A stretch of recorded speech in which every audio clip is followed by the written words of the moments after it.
June 6, 1942. Midway Atoll, Pacific Ocean. The battle for Midway has reached its brutal climax. On the surface, the Yorktown floats like a battered monument to resilience, her flight deck charred and pocked with the scars of 100 near-fatal wounds. Below decks, the ship's interior is a labyrinth of fires, wreckage, and wounded men. The crew knows their time is running out. Captain Fletcher and his officers remain determined, coordinating the efforts to save the Yorktown, but even their resolve can't deny the truth. The ship is sinking. The damage is too extensive, the fires too uncontrollable.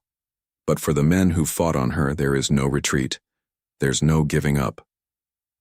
As the Yorktown lurches under another series of hits from Japanese dive bombers, in the early morning light the men respond with the only thing they have left: grit. The spirit of the Yorktown is the spirit of those who serve her, steadfast, unyielding, willing to push through against all odds. On the flight deck, planes are moved into position for a final round of sorties, but many of the aircraft have been badly damaged or lost. The pilots and air crews, knowing that they may not have a carrier to return to, continue their assault with everything they have. Their loyalty to the ship, to their comrades, and to their country is unwavering. Their sacrifice, in many ways, has already been etched into history. Meanwhile, on the bridge, Fletcher's face betrays a quiet desperation as he watches the Yorktown's damage continue to worsen. "Prepare to abandon ship," he orders, though the words are a painful acknowledgement that his beloved carrier, the ship he has poured his heart into, cannot survive much longer. The men, now aware that their fight is over, prepare to leave. But the spirit of the Yorktown lives on in every sailor who served her. With her deck still eerily quiet, the decision is made. The ship will be abandoned. As Fletcher leaves the bridge, his final look at the Yorktown is one of both pride and sorrow. She had defied the odds, fought through the most savage battle of the Pacific War, and delivered a crushing blow to the Japanese fleet at Midway. But now, with her sinking into the Pacific, her story has come to an end. It's late in the evening, when the final orders are given, and the men begin to leave the Yorktown behind. She will not be the ghost ship anymore. The ocean has claimed her. As she sinks beneath the waves, the crew watches silently from the rescue ships, reflecting on the miracle of her return and the incredible fight they've all witnessed.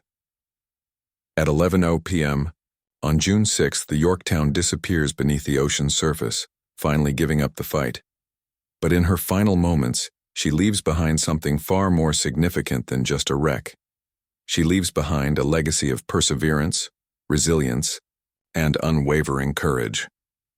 The Yorktown is gone, but she will never be forgotten. The men who sailed her will carry the memory of the ghost ship for the rest of their lives. Her role in the Battle of Midway, the battle that would turn the tide of the war in the Pacific, has cemented her place in history, and her story will echo for generations to come. June 5, 1942. Midway Atoll, Pacific Ocean. The sun is high above Midway, casting a harsh light across the wreckage of the Japanese fleet. The air is thick with smoke and the acrid smell of burning oil. The battle has raged for over 24 hours, but the Yorktown, though battered and broken, is still afloat. Her flight deck, once a scene of frantic repairs, is now a war zone, scarred by multiple bomb hits. Below deck, fires rage. Men work feverishly to fight the flames, knowing that one wrong move could send the Yorktown to the bottom of the Pacific. The damage is catastrophic, but the crew's resolve is unshakable. Captain Fletcher's voice comes over the loudspeakers. "We're not sinking today, men. Hold the line. We're going to finish this." The words are steady, but his face betrays the grim reality. The Yorktown is badly damaged, and every minute counts. Her chances of survival grow slimmer by the hour. Meanwhile, the Japanese fleet, once so confident in its superiority, is now reeling. The attack on their carriers has been devastating. The Akagi, Kaga, Soryu, and Hiryu, the heart of their carrier strike force, have been destroyed in flames, their air groups wiped out. The Japanese have lost not just ships, but their most experienced pilots and crews. Despite this, the battle is not over. The Yorktown's crew knows they are in the fight of their lives. As the hours pass, the Japanese continue their desperate counterattacks. For the Yorktown's pilots, the skies above are filled with deadly encounters. The men aboard the Yorktown have seen the worst of war. But as they launch their aircraft one final time, they know the outcome is in their hands. They've been given a second chance, and they will not waste it. It's a moment of surreal clarity for the men aboard the Yorktown. They know their ship is in peril, and yet they also know that her survival depends on this very moment. Their effort, their resolve, will decide the outcome. As the sun begins to set on June 5th, the Yorktown is still there, her hull battered, but unbroken. The men aboard her know they've done the impossible, but the cost has been high. The battle for Midway is far from over, and as darkness falls, the crew waits in anticipation, knowing that the next moment could be their last. June 4th, 1942. Midway Atoll, Pacific Ocean. The skies are overcast as dawn breaks over Midway Atoll. The sea is choppy, the air thick with tension. For weeks, the men aboard Yorktown, along with the crews of the Enterprise and Hornet, have steeled themselves for the upcoming battle. Their task is clear: to prevent Japan from securing Midway and to strike a decisive blow to their fleet. The fate of the Pacific hangs in the balance. Admiral Isoroku Yamamoto, the mastermind behind Japan's expansion in the Pacific, is confident of victory. His forces, including 4 of Japan's largest aircraft carriers, are on the move. Midway is a vital strategic point, and he believes the battle will be a quick and definitive victory, but he has no idea what's waiting for him. Above Midway, the first signs of the battle begin to take shape. U.S. reconnaissance planes have spotted Japanese carriers, and the first wave of American bombers, guided by intelligence and sheer desperation, is already taking flight. In the distance, the roar of aircraft engines fills the air. The Yorktown, now fully operational again after her miraculous repairs, prepares to launch her planes. On board, the men are filled with a mix of determination and disbelief. No one can quite fathom that this ship, one they thought lost to the bottom of the ocean just weeks ago, is now part of the assault force. As Yorktown's planes take off, the air is electric with anticipation. The Japanese fleet, unaware of the impending storm, continues its advance toward the island. But just as they are about to strike, they are hit by the unexpected. American bombers dive from above, attacking with deadly precision. The Yorktown's air group, having launched their own attacks, are about to find out that they too will be part of the attack that surprises the Japanese in a way no one could have predicted. The Japanese carriers Akagi, Kaga, Soryu, and Hiryu are in their sights. Within minutes, the carriers that Yamamoto had believed were invincible are engulfed in flames. As the smoke from the explosions rises into the sky, Admiral Yamamoto's vision of a quick victory begins to crumble. The Japanese carriers, once considered the most powerful ships in the world, are now burning wrecks. The Yorktown and her fellow American ships had turned the tide in a single, unexpected strike.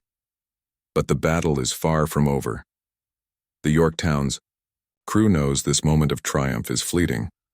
As the Japanese respond, the battle shifts into a vicious counterattack. At noon, a Japanese dive bomber squadron locates the Yorktown and attacks in waves. The once damaged flight deck is targeted once more. Explosions rock the carrier as bombs drop with deadly precision. The ship trembles, and men are sent flying. The ghost ship, which had been thought lost, is now on the receiving end of a brutal revenge attack. Down below, the damage is immense. Another bomb has pierced the deck, setting off fires in the hangar, where planes and ammunition are stored. Yet the Yorktown continues to fight, her sailors refusing to surrender. Their miracle ship is still alive, for now. In the midst of the chaos, Captain Fletcher is on the bridge, coordinating the response with remarkable calm. His face is covered in soot, his uniform drenched with sweat. "All hands prepare to repel further attacks," he orders, his voice steady despite the chaos. But deep down, he knows that the damage is severe. There are no guarantees. The question lingers: can she survive again? The men aboard Yorktown have already defied the odds once. Could they do it again? May 27, 1942, Pearl Harbor, Hawaii. 2 weeks have passed since the Yorktown was nearly destroyed, and yet, there she is, floating in the waters of Pearl Harbor, almost completely restored. Her flight deck, still a patchwork of fresh repairs, and newly welded seams gleams in the Pacific sunlight. She looks almost unrecognizable, a reborn colossus. But the work isn't over, not by a long shot. Engineers continue to hustle, installing radar systems, adjusting the ship's power, grids, and making sure her systems are up to snuff. The men who've worked around the clock to repair her are exhausted, but there's no time to rest. In just days, Yorktown will be heading toward the largest naval battle of the Pacific War to date, Midway. The anticipation is thick. The sailors, onboard talk in hushed tones, still incredulous that the carrier is even afloat, let alone ready to return to combat. Word has spread through the fleet, and many are still skeptical. Can the Yorktown, patched together in such a short time, truly stand up to the Imperial Navy's full force at Midway? Admiral Chester W. Nimitz, the Commander-in-Chief of the Pacific Fleet, stands on the deck, looking over the ship as the final preparations unfold. His mind is racing. The stakes have never been higher. The Japanese are preparing their own massive offensive, and the Allies must strike first. Nimitz knows that Yorktown's survival and swift repair have become a symbol. If she can make it to Midway, she will not only contribute to the victory but serve as a testament to the resilience of the American spirit, the perfect embodiment of the can-do attitude that has driven the United States through adversity since the war's onset. With the carriers Enterprise and Hornet already en route to Midway, the Yorktown is the last piece of the puzzle. But even as the ship is patched up, tensions run high among the officers. The Yorktown's flight crew, who have been part of her storied history, are well aware of the risks. Their ship is a ghost of the one that first sailed the Pacific. Would her structural repairs hold under the strain of battle? Could the hastily fixed ship be ready to face a much larger Japanese force? Yet as they prepare to depart, there's no time for second thoughts. The Yorktown must be ready, and she must be ready now. The Japanese fleet is not waiting. Midway awaits, and Nimitz has placed his trust in this patched-together ghost ship to deliver the blow that could change the course of the war. As the carrier sets out on her final approach to Midway, no one could have anticipated what was about to unfold. The Yorktown, once thought doomed, was about to re-enter the fray with a vengeance. May 11, 1942, Pearl Harbor, Hawaii. The clock ticks relentlessly. It's been 72 hours since the Yorktown was towed into dry dock, and already, a miracle is beginning to unfold. In the early morning hours, the metallic clangs of hammers and the rhythmic whir of power tools fill the air. Sailors, shipbuilders, and engineers work in a frenzy, moving with the urgency of men fighting a losing battle. But there is no time to waste. The damage to the carrier is severe, and many of the men who had worked tirelessly to get her here were skeptical, even pessimistic. The question now was whether a ship so badly wounded could truly be restored in time. Yet, as each hour passes, the situation begins to shift from impossible to something akin to hopeful. It is clear that the shipyard workers, military and civilian alike, are doing the unimaginable. At the heart of it all is Captain Fletcher, whose presence on the deck is like the force of a hurricane, urging the men to push forward, demanding perfection. He paces up and down, coordinating, encouraging, and occasionally barking orders to ensure the pace does not falter. This, he knows, is a race against time, not just to repair a ship, but to alter the course of history. Get that flight deck. Cleared, Fletcher orders, pointing toward a group of men cutting through the wreckage. We've got a war to win, and that deck's going to be ready to take planes within hours. Move it. Around him, men scramble to meet the impossible expectations. They peel back metal panels, weld steel supports, and reinforce structures that, just days before, seemed beyond hope.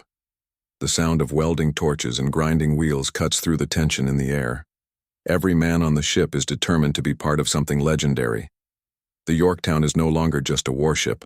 She's a symbol of American resilience and ingenuity. Down below in the hangar, men work in darkness, retrieving pieces of damaged aircraft from the wreckage, pulling engines and parts to salvage and reuse. The heart of the carrier is being rebuilt, from within. The engineers and mechanics understand the stakes. The Yorktown may be a shell of her former self, but in these hours, she is alive again. And it's all thanks to the tireless efforts of those who refuse to let her die. By the early afternoon of May 11th, reports start trickling in that the flight deck is almost cleared and ready for resurfacing. The once heavily damaged and gaping holes are being patched with stunning speed. It's nothing short of extraordinary. There's no question. The Yorktown is not just being repaired, she is being resurrected.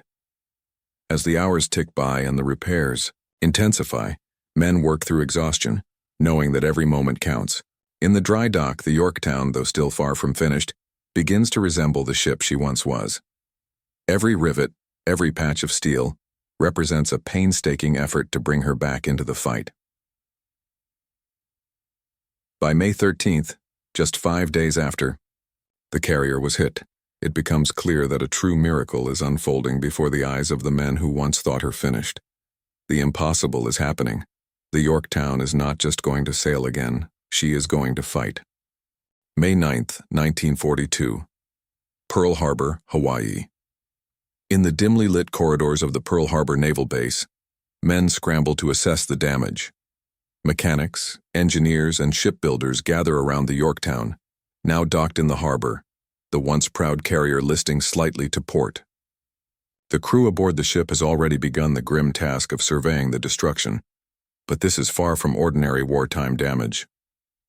Commander Joseph "Joe" Powell, the Yorktown's engineering officer, stares at the massive crater in the ship's flight deck, where the Japanese bomb had torn a jagged hole. Beneath the surface, there are fires still smoldering. A quick glance at the damage report confirms the worst. The ship's power systems are barely functional, and several key sections of the hull are compromised. The carrier could sink if the damage isn't contained. As Powell walks through the crew quarters, he's approached by the ship's captain, Frank Fletcher. Fletcher's face is drawn tight with frustration, but there's also something else, an unspoken determination. The admiral knows that a ship like this is irreplaceable, and if there's any chance of getting her back into action, it will require the kind of effort that will push the limits of what men and machines can do. "Do you think she's salvageable?" Powell asks, his voice steady but laced with doubt. Fletcher pauses before answering, looking out over the ship's weathered hull. "We're going to give it everything we've got. We can't afford to lose her." At this moment, few could have imagined what was to come. In just 72 hours, a small army of sailors and civilians will pull off an extraordinary feat. At a time when naval engineers believed it would take months to repair such damage, the Yorktown's fate will hinge on the tireless efforts of the men working below deck. Meanwhile, across the harbor, men in the U.S. Navy's shipyard departments are already preparing to strip her down, scavenge parts from other ships, and do everything possible to restore her to fighting condition. Every hour matters. The clock is ticking. In the mess hall, rumors begin to spread among the crew. She's going back to battle. They're really going to make her fly again. But there's an undercurrent of disbelief. The Yorktown is crippled beyond measure, and most sailors believe she'll be mothballed, a sad casualty of war. Yet as the men work through the night, they know that the Pacific is about to erupt in a new battle. Midway is just weeks away. The Japanese, emboldened by their success in the Coral Sea, are planning their next major offensive. What no one could predict was that the Yorktown, once thought to be a ghost ship, would rise again. May 8, 1942. The Coral Sea boils with smoke and fire. On the deck of the USS Yorktown, sailors run amid twisted metal, the acrid smell of burning aviation fuel clinging to the air. Below deck, Chief Petty Officer Harold "Red" McIntyre grips a bulkhead as the carrier lurches from another explosion. "Fire in the hangar deck," someone shouts over the ship's loudspeaker. The Yorktown, pride of Task Force 17, has just taken a direct hit from a 250-kilogram Japanese bomb. The detonation tore through the flight deck and plunged deep into the compartments below, igniting aviation fuel and killing dozens. For a moment, it seemed she might follow her sister carrier Lexington, already burning uncontrollably a few miles away, to the ocean floor. The Battle of the Coral Sea was the first in history where opposing ships never saw each other, fought entirely by aircraft launched beyond the horizon. The Imperial Japanese Navy had set its eyes on Port Moresby, and the Yorktown under Rear Admiral Frank Jack Fletcher had stood in their way. By the time the battle ended, Lexington was gone, Yorktown was bleeding, and Japan's advance toward Dao. Australia had been halted. The price was steep. Her decks were blackened, the engines wounded, and her hull bent from shock waves. When Yorktown limped back toward Pearl Harbor, the men aboard didn't know if they'd ever sail her again. As the last light of dusk fades behind the Pacific horizon, smoke still rises from her hull. The crew stands silently on the deck, watching the glow of the dying fires. The word spreads through the ship, "We're going home." But few believe she'll ever fight again. The Pacific Fleet's staff already begins preparing the paperwork. Yorktown will need 3 months in dry dock to repair. What no one knows yet is that 3 weeks later, Japan will launch another massive offensive, and the U.S. Navy will have no choice but to bring their crippled carrier back to life.